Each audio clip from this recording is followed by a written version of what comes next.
Okay, we are on. Hi, I'm Chris.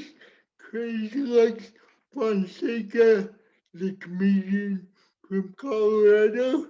Joining me is my buddy, Texas country legend, Pat Green. Pat, Hey, Chris. how are you, buddy? Well, I'm doing fine. Thanks for asking, Chris. It's great to see your face. I love that picture behind you right there. You can see that I have brown hair in my beard at that time Uh, in my life. So uh, obviously, you and I are going gray. Yeah, yeah, yeah, I'm doing fine, man.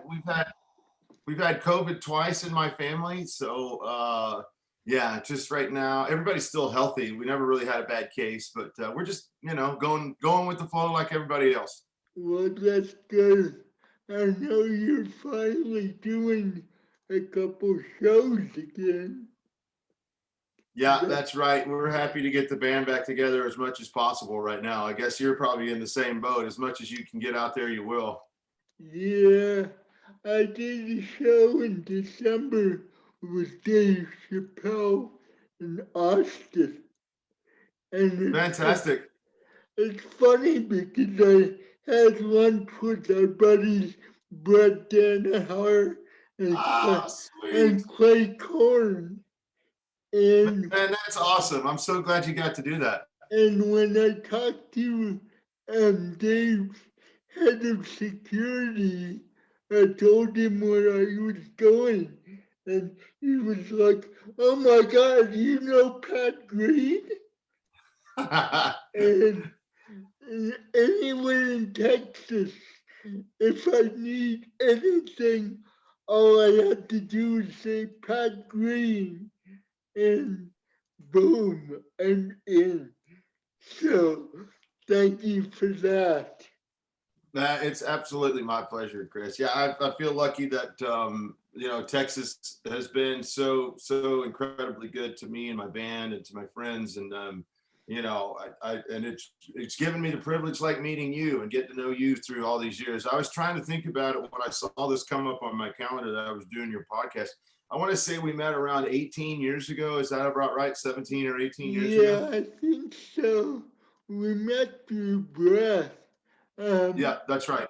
I think you may have seen me like in college when Yeah, there was a comedy club called Froggy Bottoms, sure. Oh, yeah, absolutely. Lubbock, Texas. Do you remember Absolutely. that?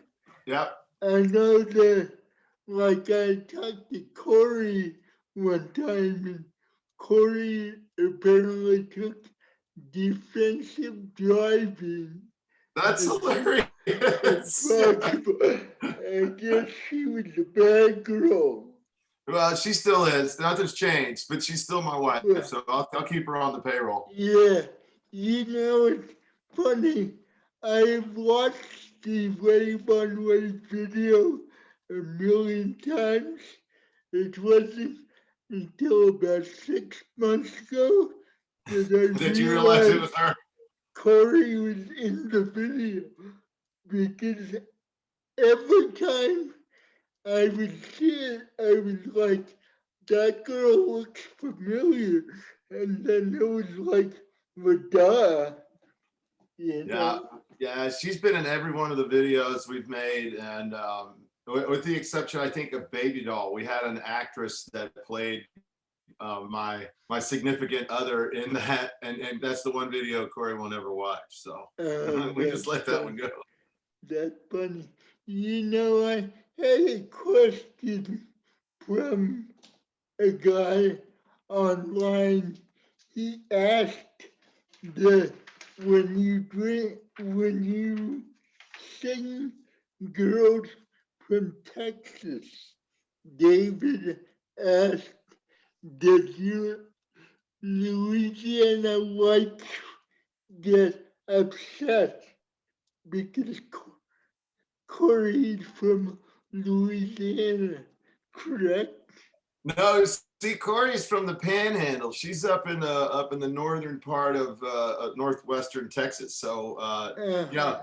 Now, the thing that Corey has a problem with that song is that I mentioned all these other girls, and she was like, "Well, when were you hanging out with all those other girls?" And I was like, "Never, honey. It's just a song. It's just a song." Exactly, Corey. I was no part of that. Yeah, no, I've been a one woman man all my life. I never had a date before I met my wife. Let's just keep it that way. Yeah, good, good answer. Good answer. So you started playing in your college days at Texas Tech. Do you remember where your first gig was? Yeah, it was a place called Bash Rip Rocks. My friend Corey Morrow and I had been playing pretty much every Wednesday night. We would go, this is kind of funny, we would go to Bible study first. So we'd get all the churching out of the way early. And then we go out to the place called Midnight Rodeo, which is a big bar. There's a bunch of them. There's a midnight rodeo in just about any town in Texas. Anyway, we go to the rodeo and it closed down at midnight, and then we'd have a case of beer and some whiskey, and we'd all go over to David Henry's house and play till the sun came up, which meant we almost never went to school to college on Thursdays. We would just skip Thursdays altogether. And so David got so tired of missing class that he got us a gig that next weekend after the last one. He said, "That's enough." And he got me and Corey Morrow a gig at a place called Bash Rip Rocks. We charged $5 a head. And after we rented the PA and the little stage that we stood on, I think Corey Morrow and I split about $250. We did it again the next week, and so we had a net of $250 a piece over a 2-week period. And Corey quit college. He said, "That's it. I'm going to Austin and I'm going to seek fame and fortune." And I was like, "Man, you're going to need a lot more than $250." Yeah. Yeah, so I stayed in school and he went on, but we both have had wonderful lifelong careers in music, so I don't really have complaints. But Bash Rip Rocks is where it started. Right. It's funny that you say that because the first time I did a paid comedy gig, I didn't know I was doing a paid comedy gig. Literally, the manager was like, "We've got a check in the office." And I'm like, "No, sir, I paid my bar tab at the bar." And he said, "No, you paid checks, stupid." Well, I bet you've had plenty of gigs since then that you didn't make any money. I know I had a hell of a lot of gigs where I didn't make any money. Oh, yeah, I still occasionally have a gig that, some crazy thing happens. And luckily, at this point, we're okay. We try Sure. to guard against it, but stuff happens. No doubt about it. Um, by the way, in watching videos, I came across the Iowa State band. Right. Can you tell us a little bit about that? Sure. Years and years ago, I was on tour with Kenny Chesney and oh gosh, what's the other band? Sugarland, exactly. And then after that run with Chesney and Sugarland and we went out on another tour for another quite extended period of time. And on that tour, Coach Ferentz of the Hawkeyes, Iowa Hawkeyes head coach of the football team, came out to one of those shows and we started a relationship, started a friendship because he really liked the song Wave on Wave. Now, the stadium there, Kinnick Stadium, they were building a children's hospital at that time, and that was 18 years ago or so. Anyway, they completed the I think it's the Stein Family Hospital or Children's Hospital. And anyway, they finished the hospital, and it's literally taller it's twice again as tall as the highest seats in the stadium.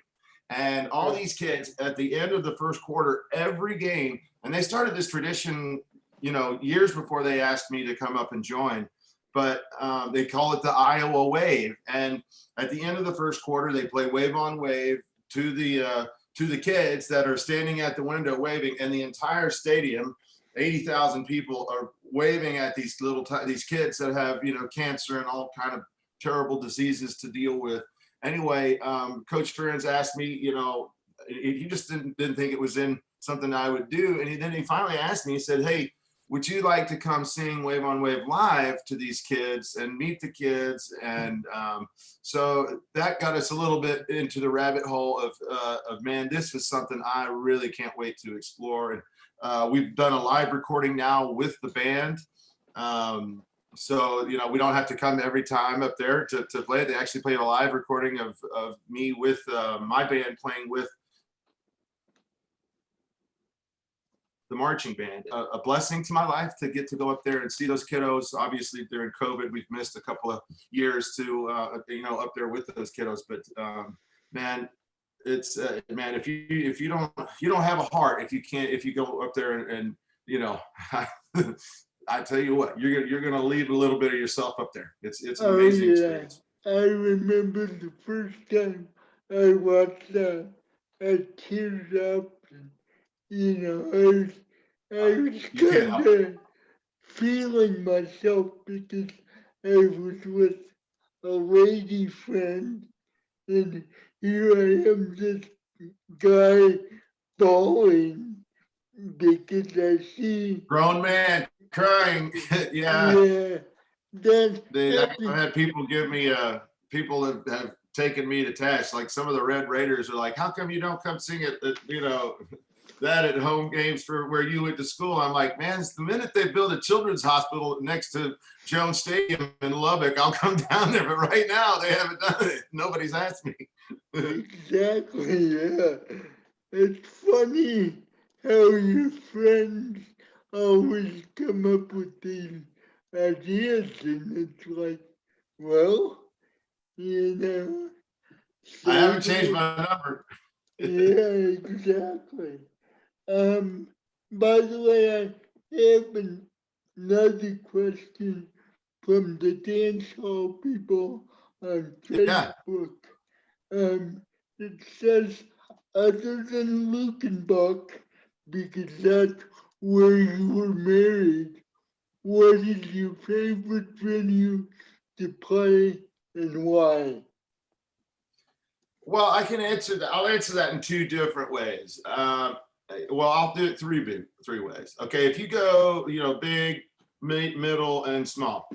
The big stage that was the Astrodome, the Houston Livestock Show and Rodeo, and there was 50 some odd, 60 some odd thousand people there. When you're playing in front of that kind of energy, that is an undeniable high for a singer, for a musician, for a band to get up and just see that kind of power of that many people around. And then when you go to like a middle ground, man, Stubbs in Austin is pretty hard to beat, man. I love that little amphitheater. That's where I was with Chappelle in December. Yeah. Well, so you know how great that place is. Oh yeah, it's awesome.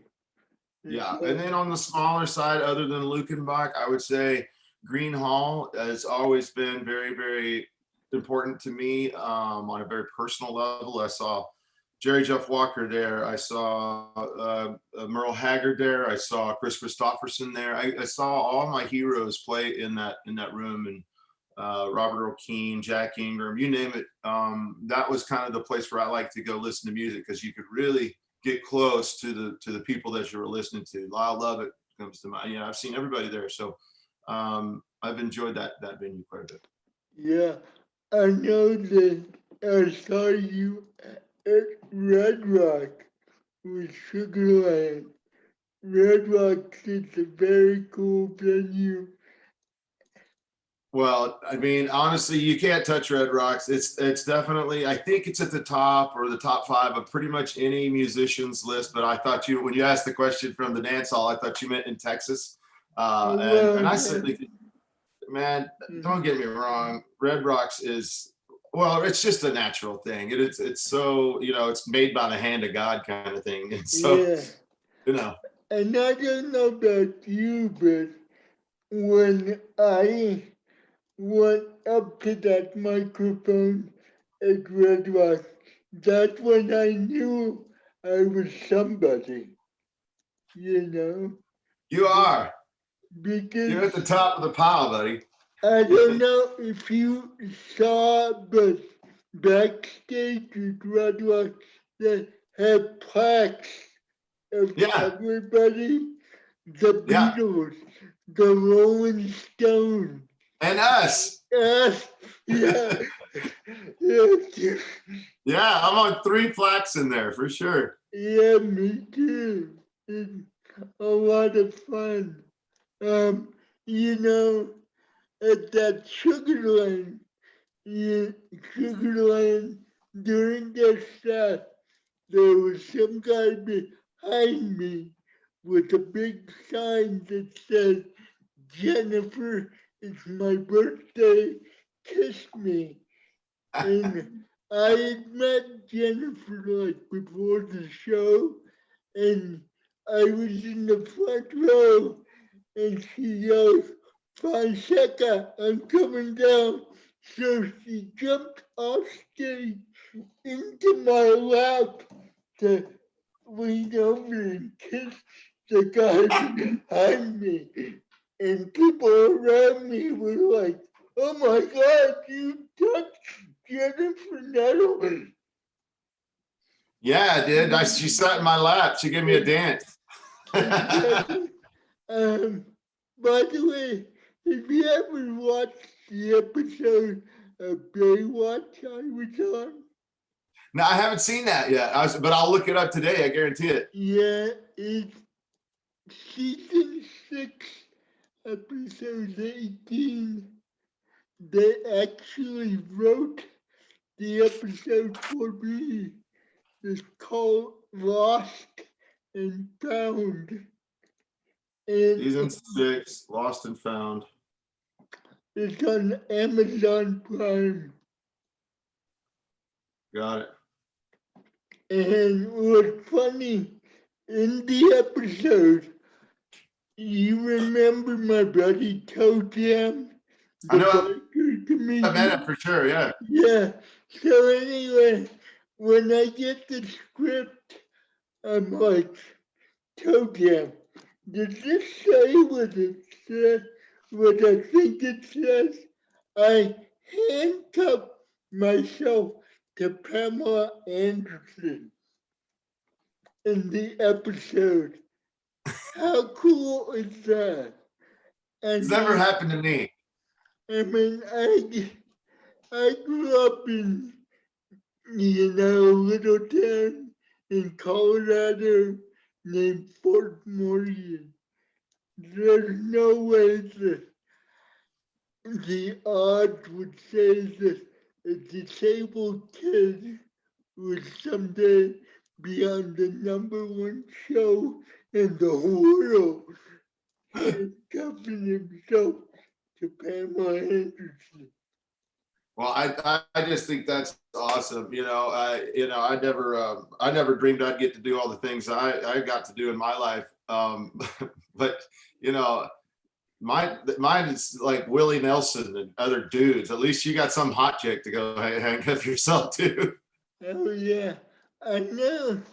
I talked with John Willie's road manager, and we're doing a documentary on me for probably Netflix.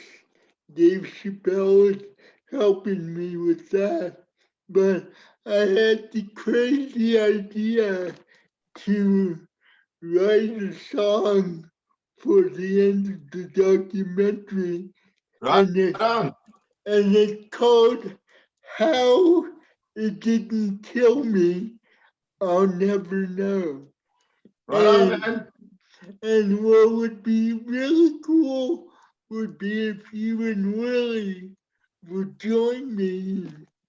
You know, I don't I don't write music, as Well, you of course, know. I'd love for Willie to join. We have to find a time when he's not in Hawaii hanging out. Right, right. Yeah, I love Willie. We met back in the 90s. We did the Christopher Reeve like celebration of hope. That was one of those moments where I thought, what the heck am I doing here? Because there was Willie, Stevie Wonder, Amy Grant, Aaron Neville, Mary Chapin Carpenter. And then at the end of that show, they brought us all out together to sing. There I am with some of the greatest voices in American history. And there's like 20 or 30 of us, and they have like 5 microphones. They give one to me, the guy who can't sing and can't hold it steady. You I know, was wondering, can you hold a tune? exactly. But Oh, that's then, hilarious. That's but great. at the end of the song, Stevie asked Willie if he could guide him backstage. And for a moment, Willie was like, and then he's like, oh yeah, you're blind. I tell you what, I'm Stevie. You just hold on to Chris's chair, push it, and I'll guide you both. Exactly. It was an unreal moment, you know? Fantastic. Great memory. Yeah. So, are you working on any new music? Yeah, thanks for asking, man. We just finished our new record. Not sure what it's going to be titled yet. We're obviously going to wait till COVID lets up a little bit more before we get it out into the public and start touring on the new songs. But I'm very, very excited. The band and I went in December and cut it, and it's in the mixing process right now, so it could be finished just about any day. But I'm going to wait until people are ready to get out in the public and go hang out and go to concerts again, and until I put it out. But I'm excited. I'm ready. I do feel like we're moving with the vaccine. We're moving in the right direction. I'm sure you feel the same way. I feel very positive that sooner than later, we're going to be back out there. Oh, yeah, it'll be great to be back on the road myself. And of course, I have to get my Pat Green fix Me if I'm too, Chris. going I'm the there. same way. It seems like we've been seeing each other every time in Denver. I'm ready for you to get back on the road. Yeah, and we've seen each other. I went to Green Hall once. I Yep, sure. I went to Cowboys in San Antonio. Yep. We even, We've done the world tour together. yeah, we have. So, is there like a new single that? Yeah, there's this one. It's called "Build You a Bar." If I could build you a bar, right? It's a love song to my wife about, um, if I could do anything, I'd build you a place where you could hang out with all your old friends, and it'd be close enough to walk home. You know, all the things that make a great bar great, and lots of different kinds of tequila. She's a tequila monster. And so, yeah, anything to make her smile. That's awesome. Please send my love to Corey and the Oh, well, for kids. sure. I've never met your kids, but they're Well, teenagers. yeah, I know, right? Isn't that crazy? Kellis was just studying behind me because he's home because of COVID. But yeah, he was just studying behind me. I'm like, hey, man, I need my office. I'm talking to Chris on a Zoom podcast, and then so I had to kick him out. But he'll be back up here in just a minute. Awesome. Cool. I have one last question. I introduced you as a Texas country legend, which you are, my friend. I'm Thank you. proud to say that. But when you hear that, like, what does it mean to you, and how do you try to live up to that? Man, I sometimes I feel like I just have to be as crazy as humanly possible because I look around the landscape and I see, and I remember, and God bless, guys like Jerry Jeff Walker and Jack Ingram and all these guys that had such a strong hand in kind of forming my sound and making me kind of really want to be in the scene. So I guess I think gratitude is what I feel the most gratitude that that my specific skill set was really what people wanted right when I walked into the door when I was a very young person.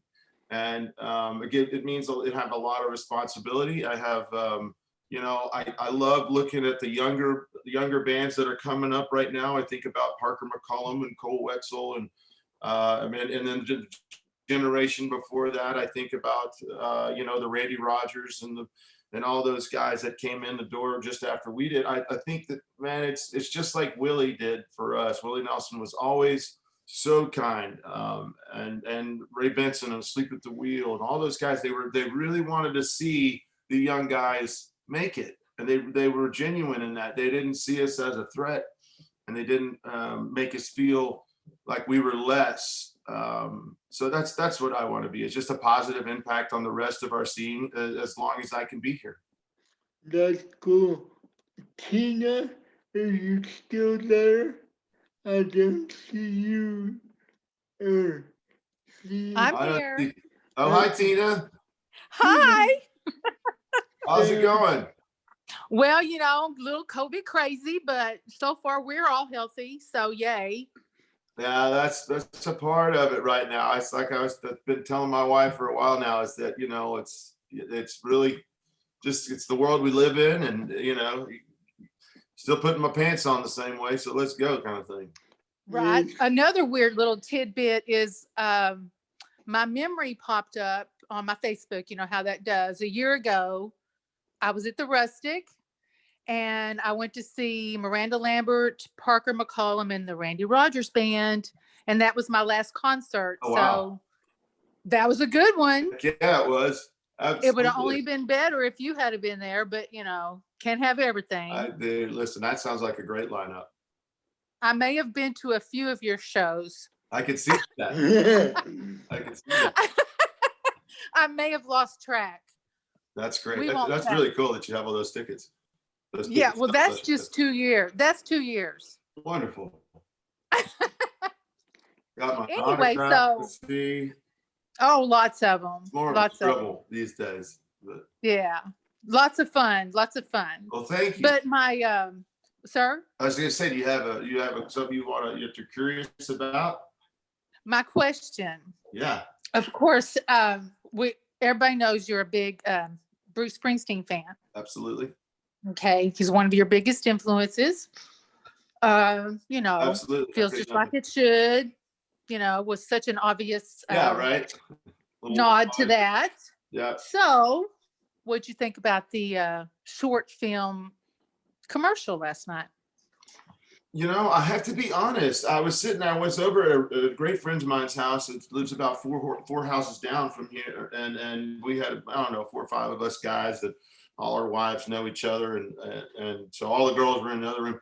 I gotta be honest. I didn't really watch a lot of the commercials. I saw Bruce on the TV, but I didn't hear the message. We were busy chatting it up. What was the message he was giving? Well, it was about unity. Yeah, for sure. I thought it was very artistically done, beautiful. I think you'll like it. It was black and white. I saw his face. Yeah. I saw him putting his hat on and all that. Yeah, he's amazing. Well, I think he kind of transcends all. He's like Willie, and there's a few guys that are like that. There's a very few number of people in this world where pretty much everybody's a fan. It doesn't matter kind of what walk, where you're on your walk of life. Everybody's a fan of that guy or that girl because they're bigger than just music. They're just big people. And I know he's a Jersey guy, but I've met him a couple of times, and I thought he was just the nicest, most genuine human being. One time he took a picture with my kids, and my kids were as tall as he was, but he grinned and he's one of the most famous people on the planet, but he'll sit there and hang out with your kids. So that's the kind of guy. Yeah, like you. Well, thank you. I try. I mean, there's time if it's raining or if I'm hungry.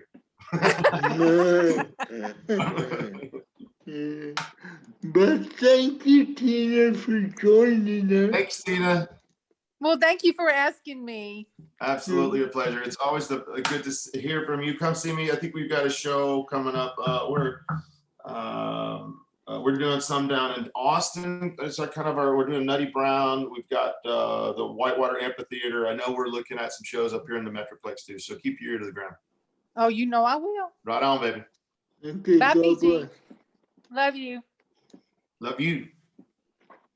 So, Pat, as we wrap up, every time I start getting ready for a show, I put on the Pat Green mix, and my mix starts out with my favorite Pat Green song, which is Carry On. Wow. Would you mind doing a little Carry On? Let's see here. Yeah, I got to tune my guitar down. Okay.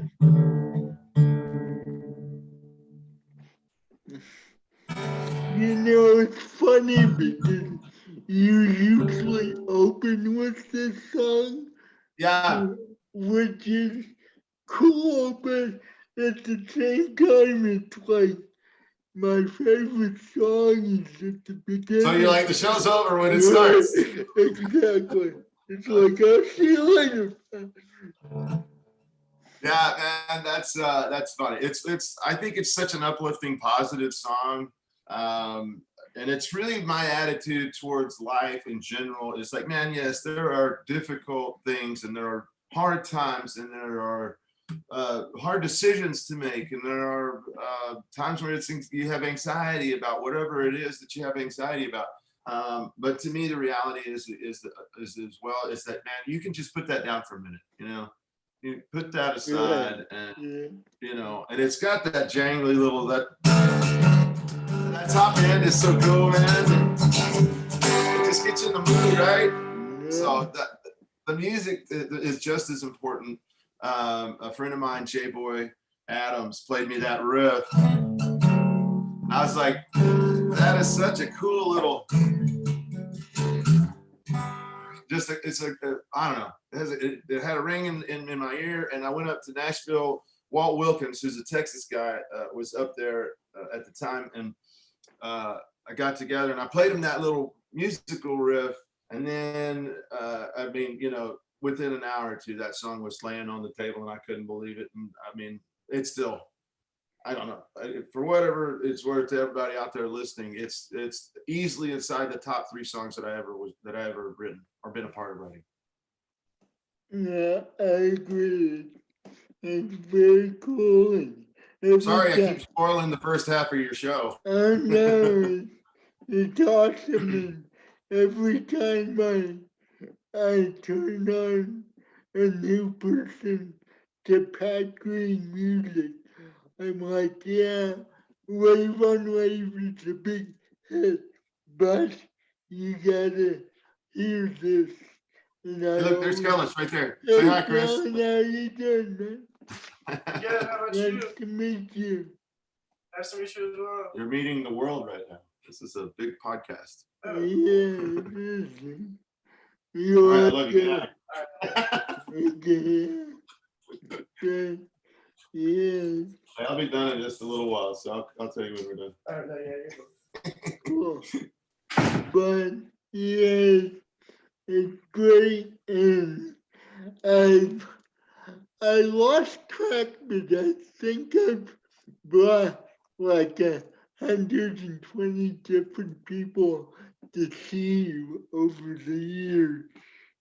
So, I really do appreciate that, Chris. I yeah, think that you're one of the sweetest guys. Your heart's in the right place. Have a few drinks, have a few laughs. That's yeah, kind of where you're at. yep.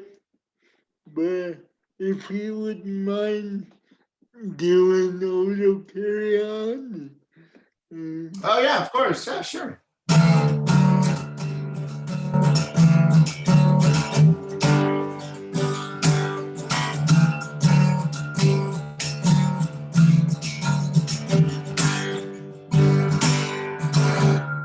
Maybe just a little bit tired of the city. Billboards and BS got her down. Seems like you need a little country. Yeah. A little back roads drive, a little bit of old town down. Everybody gotta get away sometime. Forget about yourself for a while. So you need and all you need is the right top car to ride. Okay, all right. Just might get a little high tonight. I'm okay. I'm all right. Carry on. It's legal in Colorado.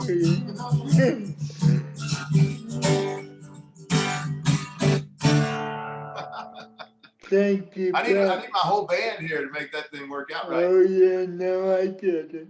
But thank you very much, and thank you for spending some time with me. The podcast will be on Spotify and YouTube and I'll anywhere make else. sure everybody knows where to get it. Okay. Thank you, Pat. God bless you. I will God bless see you, my you. great friend. Yes. I'll see you in Waco in May. Perfect, man. I'm looking forward to it. My hometown. Yeah. Woo! That's an exciting place. Okay. Love you, man. Love you too, Chris. Great to see your face.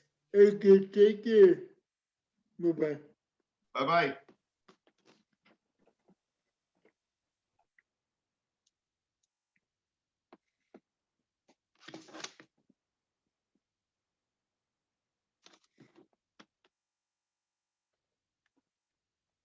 Thank you, Tina.